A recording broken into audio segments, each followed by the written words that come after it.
En lo más profundo de la tierra, ocultos bajo el curso de uno de los ríos más emblemáticos de toda la historia humana, la Biblia afirma que hay algo atado.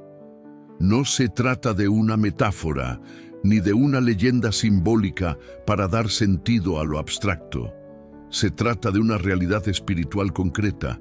4 ángeles poderosos, retenidos por mandato divino, inmovilizados en un punto exacto del gran río Éufrates, esperando no un año, ni una década, sino una hora, un día, un mes y un año determinados en el calendario de Dios.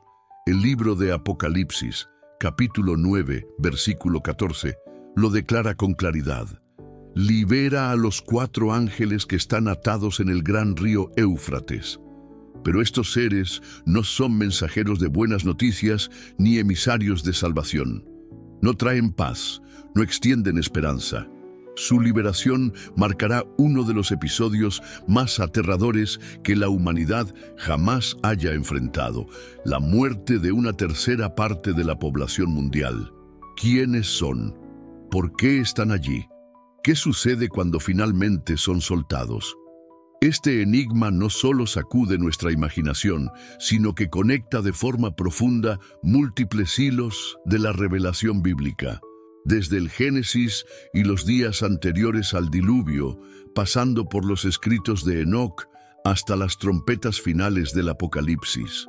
Estamos ante uno de los misterios escatológicos más oscuros, inquietantes y a la vez reveladores de toda la Escritura. El libro de Apocalipsis es como un tapiz celestial, entretejido con símbolos poderosos, visiones que estremecen el alma, números cargados de significado profético y escenas que alteran la historia terrestre. Entre todas estas visiones hay un pasaje que destaca por su fuerza y su impacto escalofriante. Apocalipsis, capítulo 9, versículos del 13 al 15.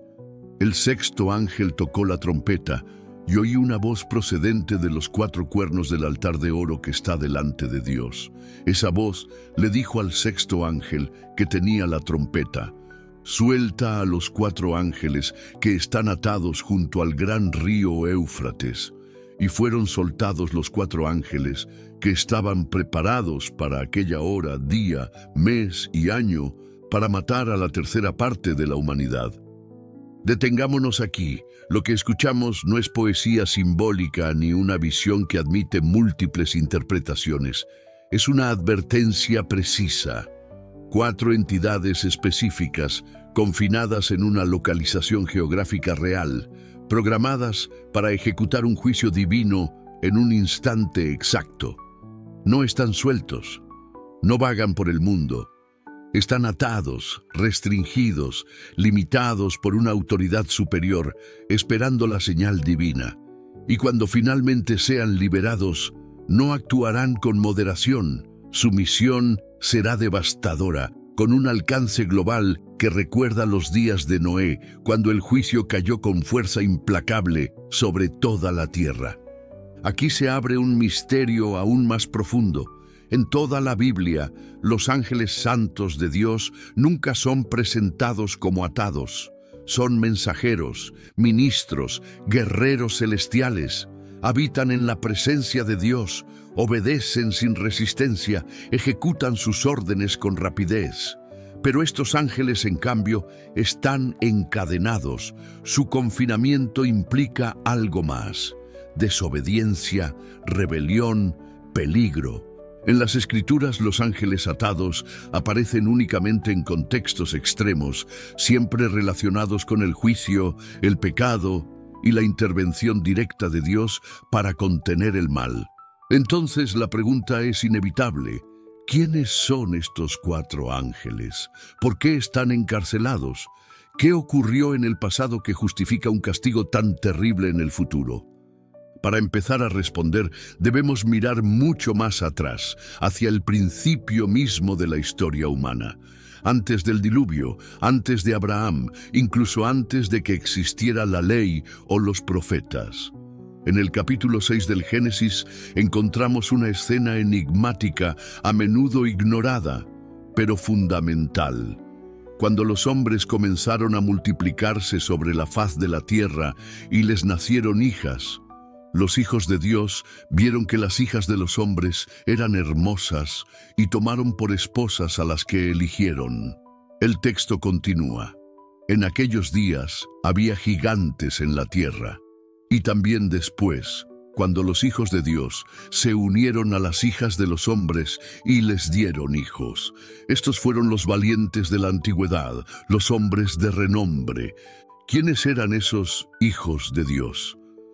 A lo largo de la tradición judía antigua y en el pensamiento cristiano primitivo, se ha sostenido que estos eran seres celestiales, ángeles observadores, que abandonaron su morada en los cielos y cruzaron una línea prohibida. Se unieron con mujeres humanas, y de esa unión surgió una raza híbrida, los Nefilim, gigantes violentos, corruptos, no solo físicamente aterradores, sino espiritualmente contaminantes. Su existencia representaba un ataque directo al diseño original de Dios para la humanidad, un intento de sabotear el plan divino desde su raíz. El resultado fue trágico. En el versículo 5 de ese mismo capítulo se nos dice: «Y vio el Señor que la maldad del hombre era mucha en la tierra, y que todo pensamiento de su corazón era de continuo solo al mal. Y el Señor dijo: borraré de la faz de la tierra al hombre que he creado, porque me pesa haberlo hecho». Esta decisión desembocó en el diluvio universal, un reinicio de la humanidad. Pero no todos los ángeles caídos fueron destruidos. Algunos, según Pedro y Judas, fueron encerrados, reservados para el día del juicio, en prisiones de oscuridad. ¿Podrían ser estos los mismos que hoy están atados bajo el Éufrates?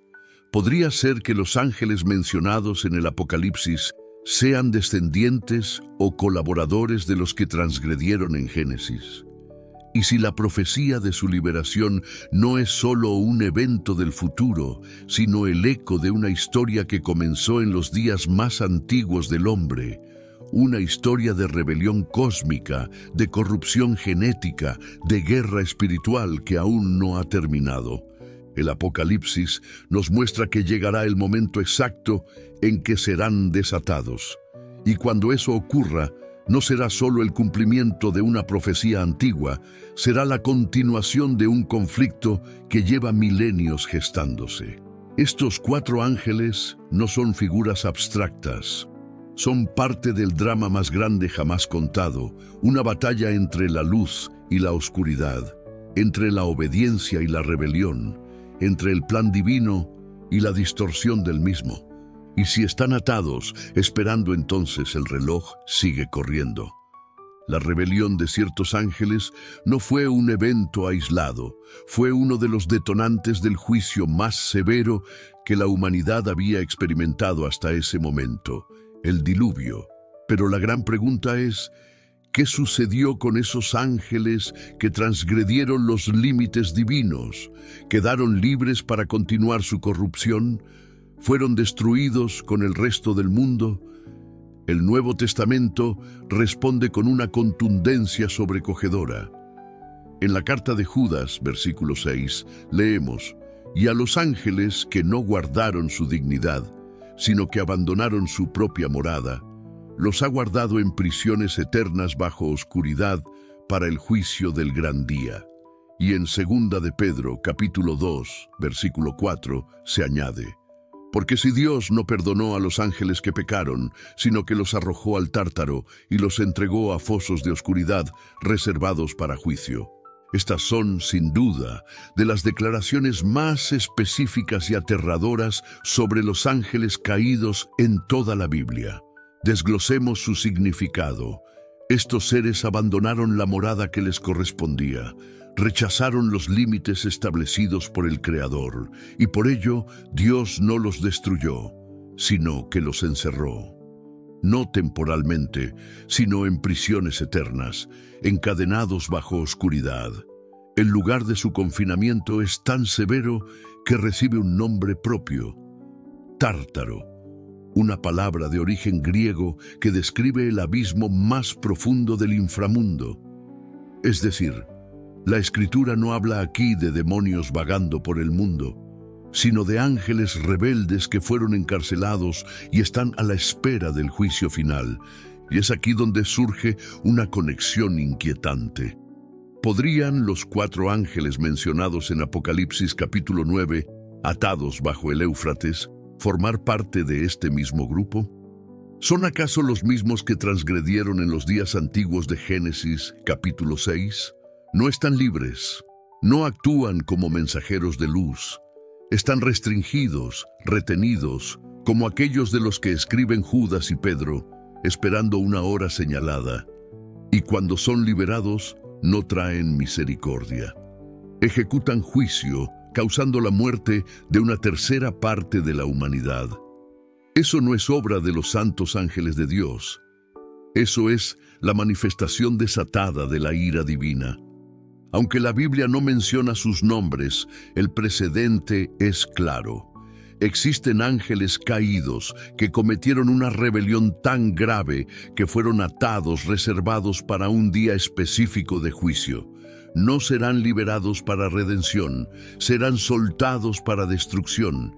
Y Apocalipsis nos indica con precisión cuándo será: una hora, un día, un mes y un año exactos. No antes, no después.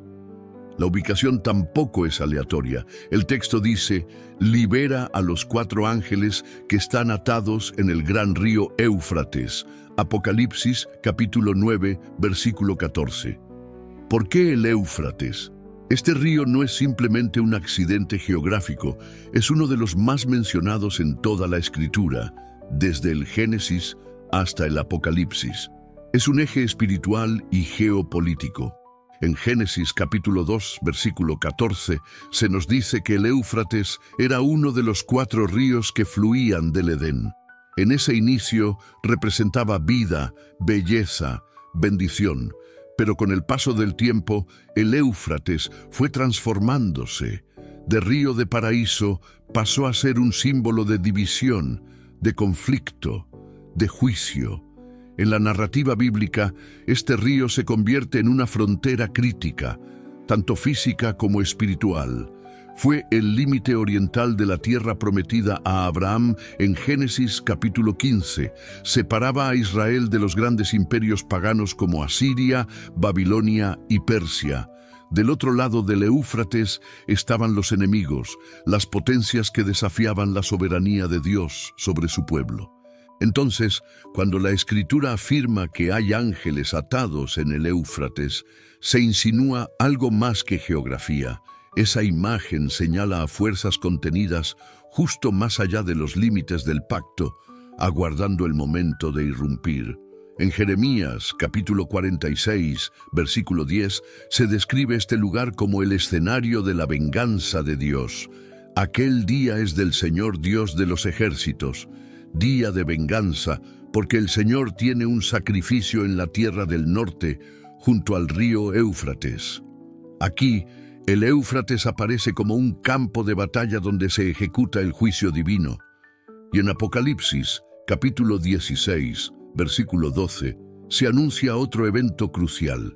El 6º ángel derramó su copa sobre el gran río Éufrates, y su agua se secó para preparar el camino a los reyes del oriente. El río se seca, se despeja la frontera y se abre paso al conflicto final, Armagedón. Así, observamos un patrón profético. El Éufrates comienza como un canal de vida en el Edén. Luego se convierte en una frontera entre el pueblo de Dios y las naciones paganas. Y finalmente se transforma en un canal de juicio e invasión. ¿Será entonces que el Éufrates no solo es un lugar histórico, sino también una falla espiritual? ¿Un umbral en el que los decretos del cielo confrontan los reinos de las tinieblas? Un portal invisible, una prisión subterránea donde las fuerzas del caos esperan la orden de liberación. En la antigua cosmovisión mesopotámica, justo en la región del Éufrates, se creía que el inframundo tenía portales, ríos y puertas que separaban dimensiones.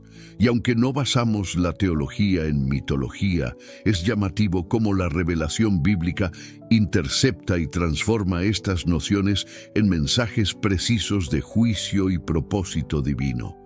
Tal vez Dios eligió el Éufrates como barrera simbólica y literal, como línea final, como umbral de lo desconocido.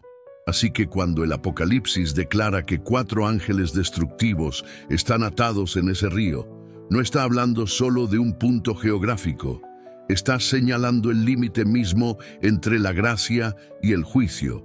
Más allá de ese borde, no hay contención. Y cuando se les permita cruzarlo, las compuertas de la ira serán abiertas. Volvamos al versículo 15 del capítulo 9 de Apocalipsis. Y fueron soltados los 4 ángeles que estaban preparados para la hora, el día, el mes y el año, para matar a la tercera parte de los hombres. Esta no es una expresión general, es exactitud matemática. No fueron abandonados en el olvido, fueron reservados con un propósito definido para una intervención específica. No antes, no después. El juicio llegará exactamente cuando Dios lo determine. Y esto nos lleva a una última pregunta inquietante. ¿Quiénes son estos ángeles? No se los describe como siervos fieles ni como mensajeros del cielo. No se los ve adorando delante del trono de Dios. Están atados, son peligrosos y serán utilizados como instrumentos de juicio.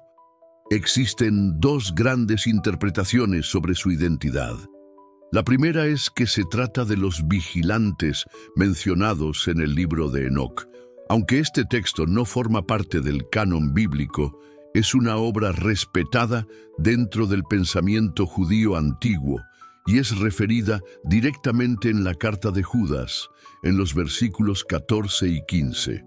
En el relato de Enoc, un grupo de 200 ángeles conocidos como los vigilantes descendieron a la tierra. Antes del diluvio, aquellos ángeles rebeldes descendieron y se unieron con mujeres humanas, dando origen a una raza de gigantes conocidos como los Nefilim.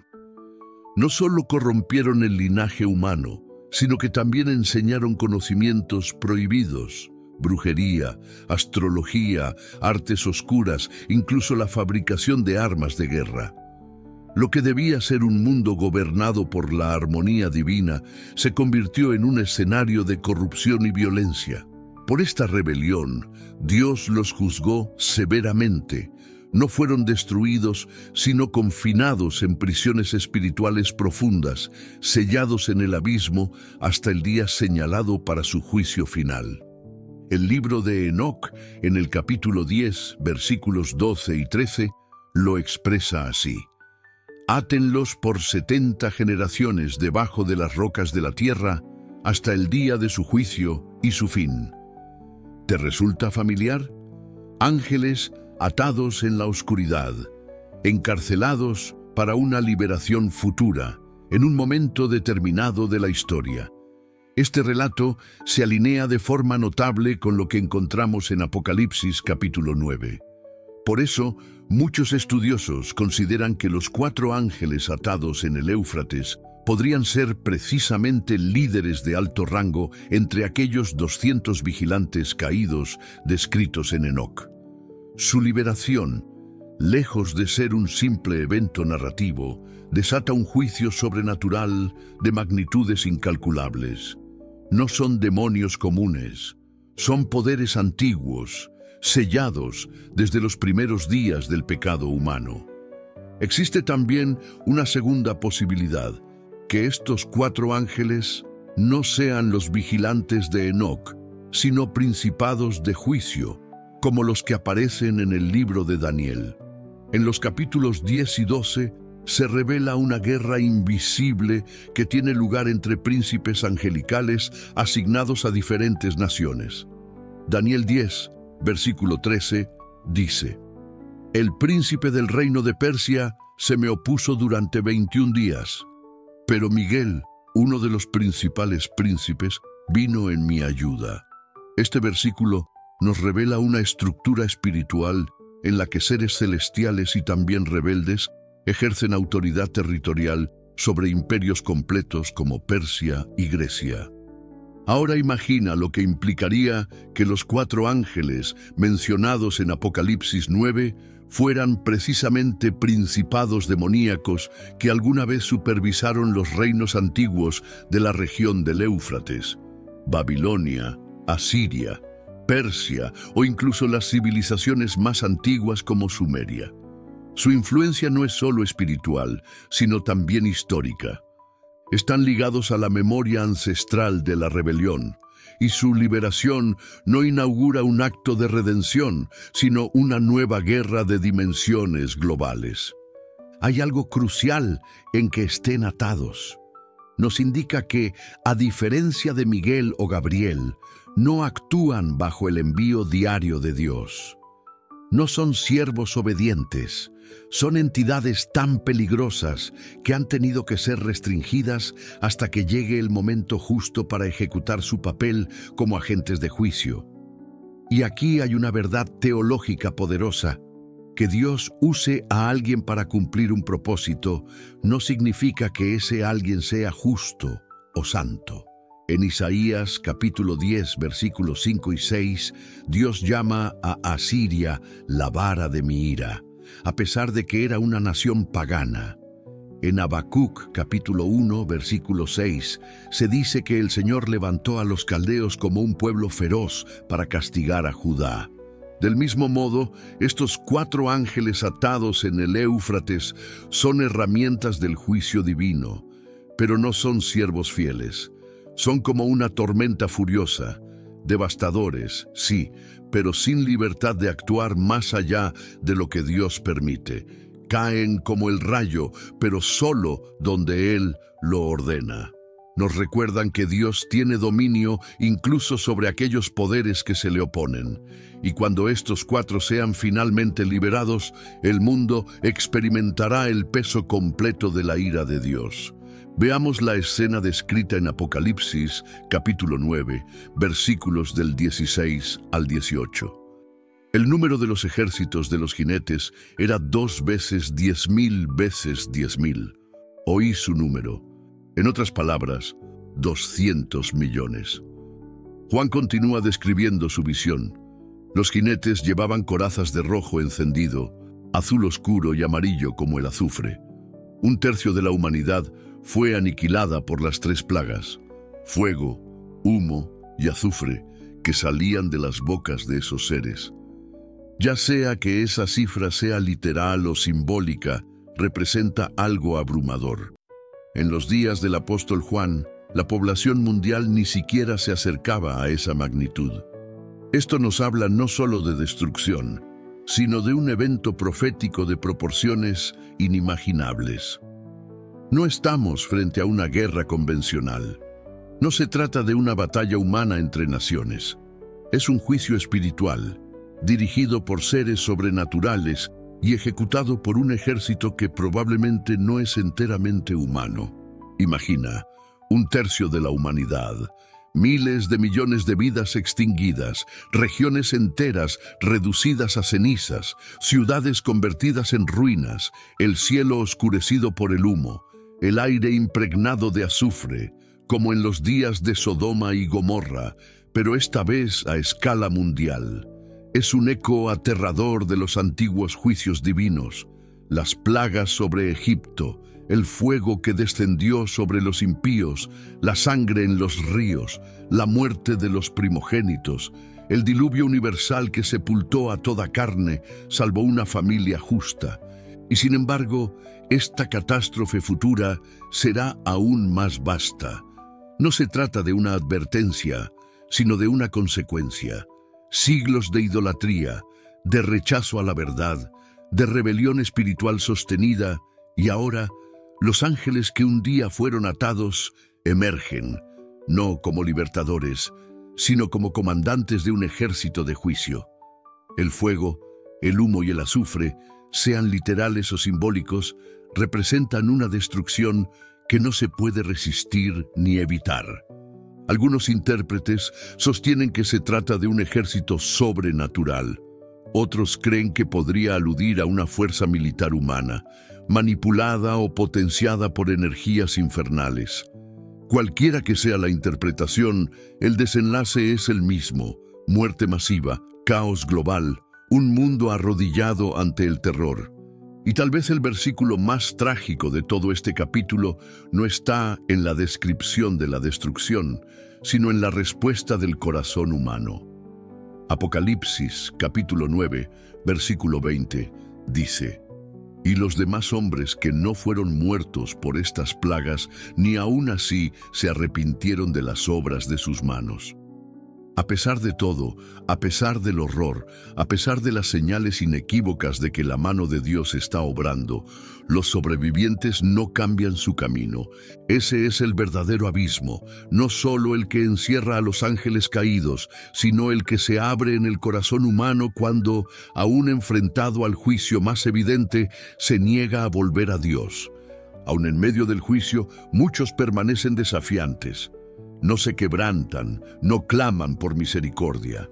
Se aferran a sus ídolos, persisten en la hechicería, se entregan al asesinato, a la inmoralidad sexual y al robo. Es sufrimiento sin transformación, dolor sin rendición. Esta es la tragedia más profunda, cuando el corazón humano se endurece frente al juicio de Dios. Tal como ocurrió con Faraón en Egipto, Éxodo capítulo 9, versículo 12, lo expresa con contundencia. Pero el Señor endureció el corazón de Faraón y él no escuchó. A pesar de las plagas que consumían su reino, Faraón no se rindió. Siguió desafiando a Dios hasta el final.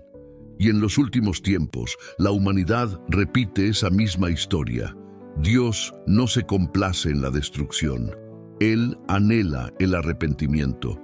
Pero cuando el hombre desprecia su misericordia una y otra vez, el juicio finalmente llega. El momento descrito en Apocalipsis representa un punto de inflexión histórico y espiritual. Las fuerzas del abismo, antes restringidas, ya no lo están. El escenario mundial es invadido por una guerra que va más allá de lo humano, y la humanidad al fin enfrenta el costo de su rebelión. Sin embargo, incluso en medio del juicio, Dios deja abierta una puerta para el arrepentimiento. Esa es la misericordia escondida dentro del castigo. Pero el mundo, aún entonces, se niega a aceptarla. Y aquí, seguramente muchos que escuchan o ven este mensaje se hacen una pregunta razonable. ¿Realmente estamos diciendo que hay ángeles literales encadenados debajo de un río? La pregunta es válida. Después de todo, el libro de Apocalipsis está lleno de imágenes simbólicas: dragones, bestias, estrellas que caen, candelabros que representan iglesias. ¿Cómo saber si esta parte es literal o simbólica? Comencemos por lo que dice la Biblia sobre el encarcelamiento espiritual.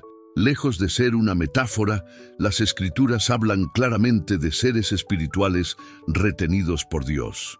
En Apocalipsis capítulo 20, versículos del 1 al 3, Juan relata: «Vi a un ángel que descendía del cielo con la llave del abismo y una gran cadena en la mano. Prendió al dragón, la serpiente antigua que es el diablo y Satanás, y lo ató por 1000 años». Satanás literalmente fue atado y encerrado en el abismo, que en toda la Biblia se describe como un pozo sin fondo, un lugar real de confinamiento espiritual. En Lucas capítulo 8, versículo 31, los demonios le suplican a Jesús que no los envíe al abismo. Incluso ellos sabían que era real, lo temían, no como una idea simbólica, sino como un lugar concreto de tormento y restricción. Judas, versículo 6, añade que los ángeles que no guardaron su dignidad, sino que abandonaron su morada, fueron reservados bajo oscuridad en prisiones eternas para el juicio del gran día. Y segunda de Pedro, capítulo 2, versículo 4, afirma que Dios no perdonó a los ángeles que pecaron, sino que los arrojó al Tártaro, un lugar de encarcelamiento en la oscuridad. Estos textos coinciden en un punto esencial. Hay ángeles caídos que no están activos, sino encarcelados, esperando el momento en que serán liberados no para traer redención, sino juicio. Entonces, la pregunta permanece: ¿por qué el río Éufrates? Aquí es donde todo se vuelve aún más fascinante. El Éufrates no solo es una vía fluvial en Medio Oriente, es también una frontera espiritual. Podría representar un límite entre reinos. Así como el Edén tenía puertas y el cielo y el infierno tienen límites y ubicaciones específicas, el Éufrates puede tener una función dual, física y espiritual. Es un lugar real, vinculado a civilizaciones antiguas, pero también puede ser un umbral, un sello, una prisión o incluso un velo dimensional que oculta la entrada al abismo. No es algo sin precedentes. La Biblia a menudo utiliza lugares naturales para revelar verdades espirituales. El monte Sinaí, donde Dios descendió en fuego. El río Jordán, donde Israel cruzó hacia la tierra prometida y donde Jesús fue bautizado. El valle de Hinnom o Gehenna, un lugar físico que Jesús usó para describir el infierno. Así que el Éufrates puede ser a la vez literal y simbólico, un punto geográfico concreto, pero también una puerta sellada por Dios, esperando la hora determinada.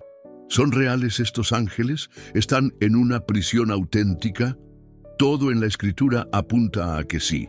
Aunque Apocalipsis contiene símbolos, la teología detrás de este juicio es coherente con una realidad literal. Dios encadena, restringe y libera seres espirituales según su propósito soberano.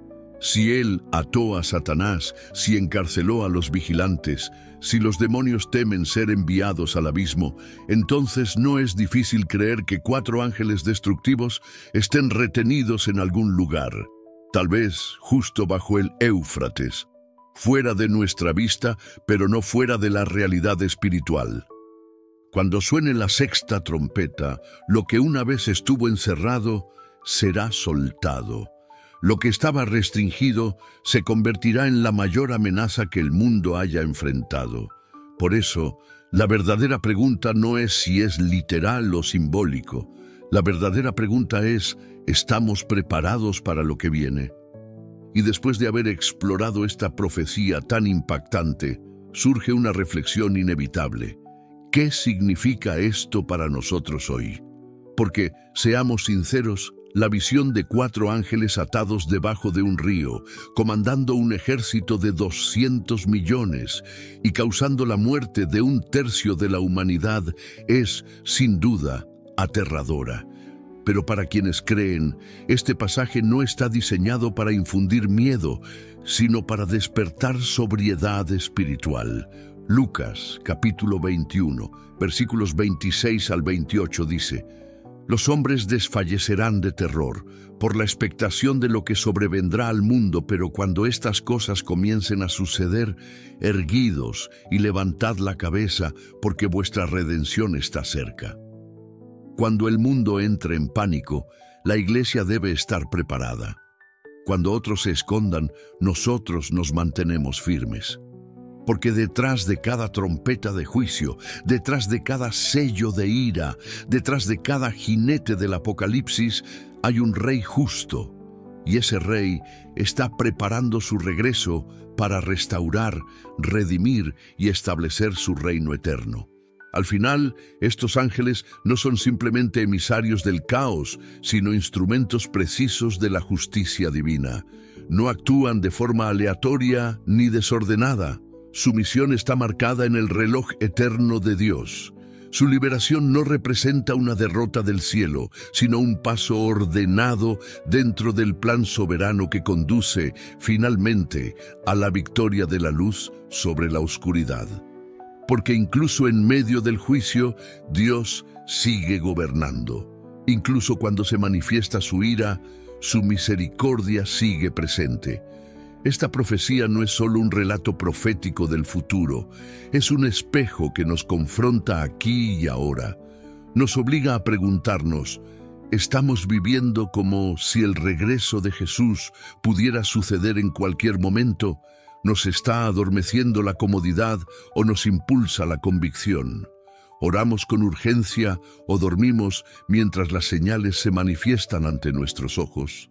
El apóstol Pablo lo expresó con claridad en Romanos capítulo 13, versículos 11 y 12. Ya es hora de despertar del sueño, porque ahora la salvación está más cerca de nosotros que cuando creímos por primera vez. La noche está muy avanzada y el día ya se acerca.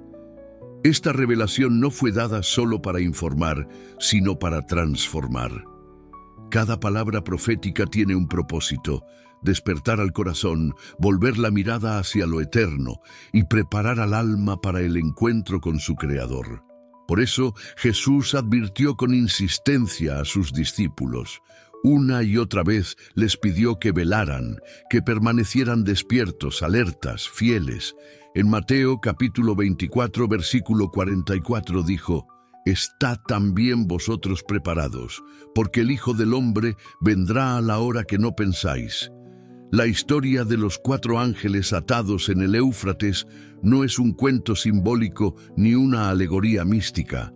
Es una parte real del plan profético de Dios. No fue escrita para entretener, sino para alertar. No fue revelada para alimentar teorías, sino para confrontar el corazón de la Iglesia. Esta advertencia no es solo para los incrédulos, es un llamado urgente para el pueblo de Dios. Como dice Primera de Pedro capítulo 4, versículo 7, «El fin de todas las cosas se acerca. Sed, pues, sobrios y velad en oración». No estamos en tiempos para una fe tibia o una devoción superficial. Este es el momento de arrepentirse, de reenfocar nuestras prioridades, de vivir como si la eternidad fuera real, porque lo es. Hebreos capítulo 10, versículo 31 lo afirma con solemnidad: «Horrenda cosa es caer en manos del Dios vivo».